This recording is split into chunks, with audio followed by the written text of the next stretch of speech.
On June 28, 1914, Gavrilo Princip, a student from Bosnia, positioned himself outside Moritz Schiller's delicatessen near the Latin Bridge in Sarajevo. Shortly thereafter, a motorcade carrying Archduke Franz Ferdinand, the heir to the throne of Austria-Hungary, passed within close proximity of Princip. Seizing the moment, Princip drew his .38 caliber pistol and fired. One bullet struck the Archduke in the neck. He was quickly rushed for medical treatment. Despite the immediate medical attention, he was sadly declared dead. This single bullet, this single moment, forever altered the course of history, igniting the First World War. But what if things had gone differently? What if Princip's gun had jammed? What if the Archduke had survived? Similarly, what if dinosaurs hadn't been wiped out by an asteroid 65 million years ago? These questions lead us to wonder, do we have free will, or is everything predestined by the laws of physics? The debate between free will and determinism has been ongoing for centuries. Some argue that we do have free will because we make choices, like deciding to watch this video. Others believe that everything is determined. This debate continues to challenge our understanding of reality and our place within it. However, the discovery of quantum mechanics does add a new layer of complexity. The common perception of quantum physics, that everything is unpredictable and nothing is certain, may not be entirely accurate. While quantum physics introduces elements of randomness and uncertainty, it doesn't mean there's no order or predictability in the universe. In fact, a large part of the universe operates according to predictable laws, even if there's a layer of quantum peculiarities underneath. This video is about whether we have free will or if our universe is predetermined. Could the universe have turned out differently, or was it predestined to be the way it is now based on how it started? Albert Einstein, in his discussions with mathematician Ernst Strauss, expressed a similar curiosity. He said, "What I'm really interested in is whether God could have created the world in a different way, or if the requirement of logical simplicity leaves any freedom at all." Determinism is a principle in physics that posits that the future and the past can be calculated from the present state of the universe using the laws of physics. This concept, rooted in classical physics and particularly in Newton's laws of motion, suggests that if we knew the current positions and momenta of all particles, we could theoretically deduce all facts about the universe, both past and future. This deterministic view aligns with the Gottfried Leibniz principle of sufficient reason, which states that everything has an explanation. In other words, every state of the universe can be fully explained by a previous state. However, determinism has implications for free will. If the laws of physics are deterministic and our actions are already determined, then it would seem that there's no room for us to freely choose one action over another. This raises questions. If we're not free, how can we be praised or blamed for our actions? The argument between physics and free will has been around since the time of the ancient Greeks. However, it was Pierre-Simon Laplace who made a significant contribution to this debate. He proposed a thought experiment involving an entity, now known as Laplace's demon, that knows the position and momentum of every particle in the universe. For such a demon, the future is fixed. There's only one way for the universe to unfold. This deterministic view of the universe suggests that the future is uniquely determined by the present, which is in turn uniquely determined by the past. If Laplace was correct, it might seem like free will won't exist. In the early 20th century, the rise of quantum mechanics and relativity shifted our understanding of the physical world.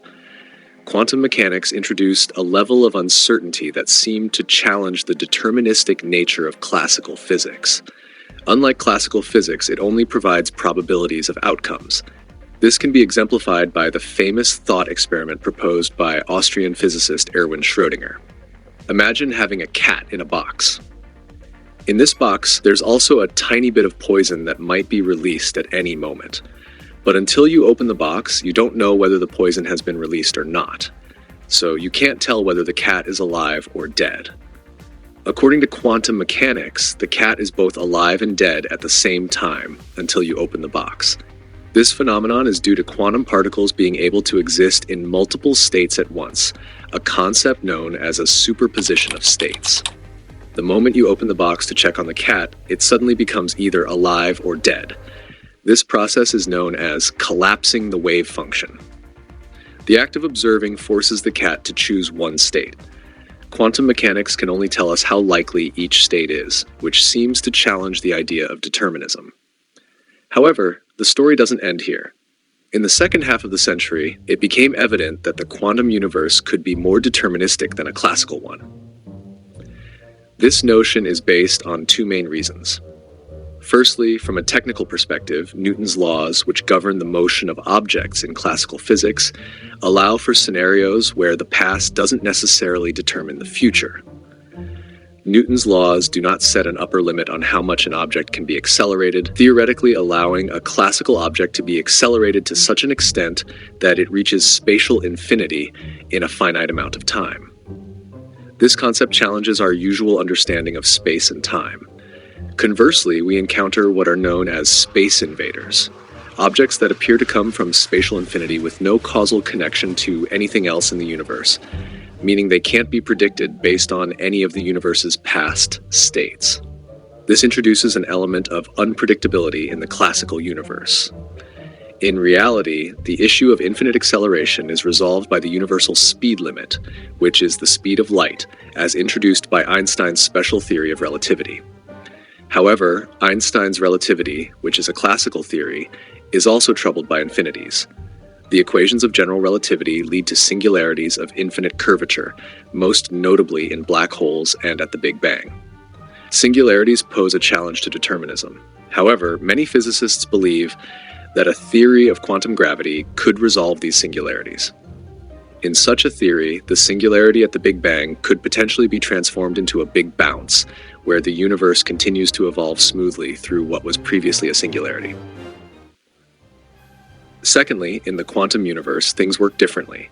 Quantum mechanics, the theory that describes the behavior of particles at the smallest scales, is inherently probabilistic. This means that instead of giving specific outcomes, it gives us a range of possible outcomes and the probabilities of each. However, once a measurement is made, the state of the system collapses to a definite state. Thus, in a way, the quantum universe can be seen as deterministic because, given the state of a system at one time, its state at any future time is completely determined by the laws of quantum mechanics. Our universe might actually be more deterministic at the quantum level. This idea comes from a theory called decoherent histories, proposed by James Hartle and Murray Gell-Mann. It tries to explain why probabilities are so important in quantum physics, and how the everyday world we're familiar with emerges from quantum superpositions. In decoherent history theory, the wave function doesn't collapse randomly. Instead, it always follows a predictable law given by Schrödinger's equation. This equation describes how quantum states change smoothly and continuously. This idea is somewhat similar to the many worlds interpretation of quantum mechanics, which was proposed by physicist Hugh Everett III. According to Everett's idea, the quantum universe splits into different branches. This means that all possible outcomes of a quantum measurement actually happen, but they occur in different universes. Everett believed that the universe could be completely described by a quantum wave function without needing any hidden variables working behind the scenes. Everything that can happen does happen, but in a different universe. So instead of saying that the universe has exactly one history, proponents of the many worlds interpretation would say that the multiverse has just one history. There are universes where Schrödinger's famous cat is alive, and universes where it's not.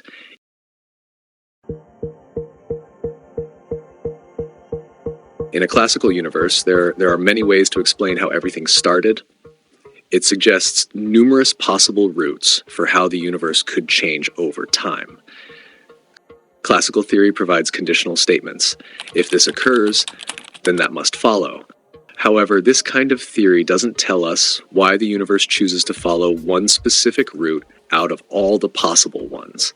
When we think about the very beginning of the universe, there's still something we can't explain. This is where standard determinism doesn't fully meet Leibniz's principle of sufficient reason.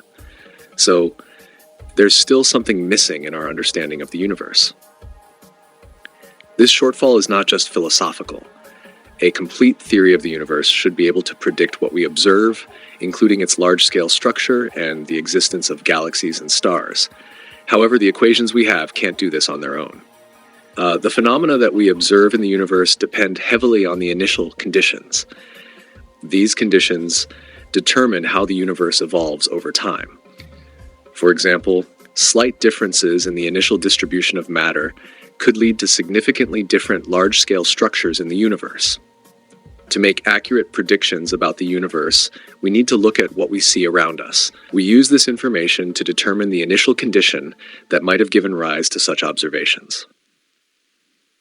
This is where the concept of strong determinism comes in. As put forth by physicist Roger Penrose, it goes beyond the idea that the future is determined by the past. This means that the entire course of the universe's history is preordained by its initial conditions and the laws of physics. In other words, if a universe exhibits strong determinism, its fundamental laws of physics dictate a single, unique history for the cosmos. This implies that there's only one possible trajectory for the universe's evolution, and this path is entirely determined by the universe's initial state and the laws of physics. Every single event from the trajectory of Princip's bullet to you watching this video right now was predestined at the dawn of time. Essentially, nothing could have unfolded any differently than it has and continues to. In strong determinism, there's only one possible path for the universe's evolution, and this path is entirely determined by the universe's initial state and the laws of physics. Applying strong determinism to classical physics is indeed challenging. One might consider doing so by specifying the initial condition of the universe as a law. However, while the dynamical laws of classical physics are simple, the universe itself is complex. Therefore, its initial condition must have been complex as well.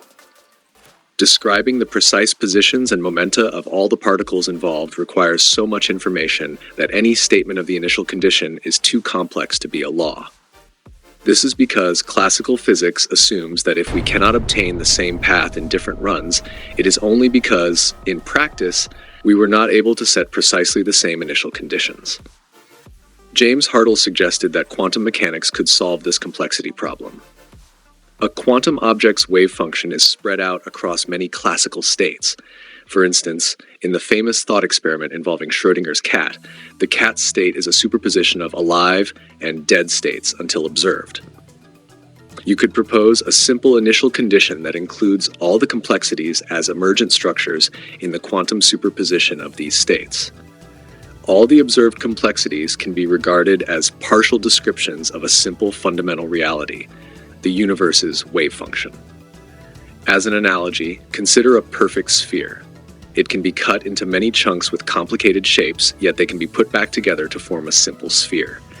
Similarly, the complexities of the universe can be seen as chunks of the simple fundamental reality described by the universe's wave function.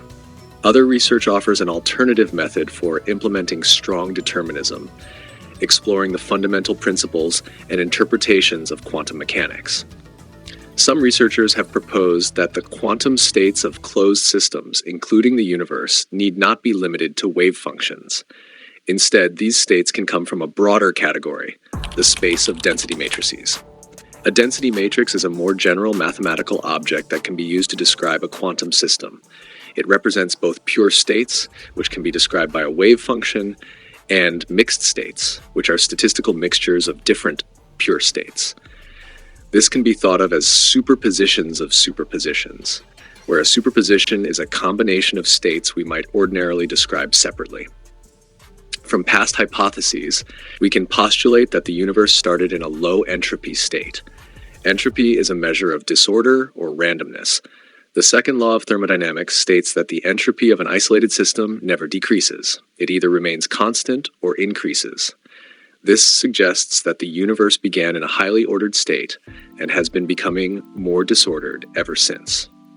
This means that the initial state of the universe could be represented by a density matrix that is a superposition of the wave functions corresponding to the low entropy state. If we regard the density matrix as the initial state of the universe and accept that it is specified by a law, then this choice, together with the deterministic von Neumann equation, can satisfy strong determinism. However, in this case, the laws fix the cosmic history of a quantum universe that has many evolving branches, often referred to as a multiverse. Many theorists view the theory of relativity as depicting a universe where the past, present, and future are all equally real, forming a static cosmos that exists as a solid block of spacetime, often referred to as the block universe. In this view, time doesn't disappear, but it no longer flows. As Albert Einstein famously stated, the passage of time is a stubbornly persistent illusion. The strongly deterministic quantum universe and the block universe of relativity may not be as disparate as they seem. The quantum version could be seen as an enriched block universe, according to Alistair Wilson. Imagine taking a block universe and adding an extra dimension, the dimension of possibility. This added dimension could represent the myriad outcomes of quantum events that have further enriching our understanding of the cosmos. Physicists have a fairly solid understanding of most of the universe's 13.8 billion year history. However, as we trace back to the universe's earliest moments, our understanding of space and time becomes increasingly uncertain. As we approach the Big Bang, neither relativity nor quantum mechanics alone can provide an accurate description of the events. As David Wallace points out, if the notion of time breaks down, then the sharp distinction between laws, which say how things change over time, and initial conditions, which say how things are at the initial time, starts breaking down as well. Biologist and neurologist Robert Sapolsky, in his recent book, Determined, A Science of Life Without Free Will, argues that our identities are shaped by everything that has happened before us, both in our personal histories and in the time before our birth. After years of exploring the potential space that science might leave for personal freedoms, he has arrived at the conclusion that we have no free will at all. The reconciliation of deterministic physics and the perception of free will is a complex issue. The favored solution is a stance known as compatibilism. Compatibilists argue that regardless of what fundamental particles and forces might be doing at the subatomic level, human freedom can still exist. This is because we experience life in the macroscopic world where very different rules apply. Yes, we are composed of atoms or fluctuating quantum fields, but that would not describe any aspect of human behavior. While 60% of philosophers identify as compatibilists, others view it as an evasion. For instance, Immanuel Kant famously dismissed compatibilism as a wretched subterfuge. More recently, neuroscientist Sam Harris critiqued compatibilism in his book Free Will, stating that, from both a moral and a scientific perspective, compatibilism seems deliberately obtuse. For compatibilists, it's all about perspective. The example given by Wilson of astronomer Arthur Eddington is quite illustrative. A century ago, Eddington noted that a table, when examined at the microscopic level, loses its table-like properties. He found that there's a significant amount of empty space between the particles in the table. This raises intriguing questions.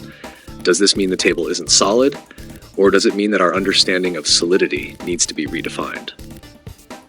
Wilson suggests we view the Everedian multiverse in a similar light. From one perspective, it might seem as though the concept of probability has disappeared.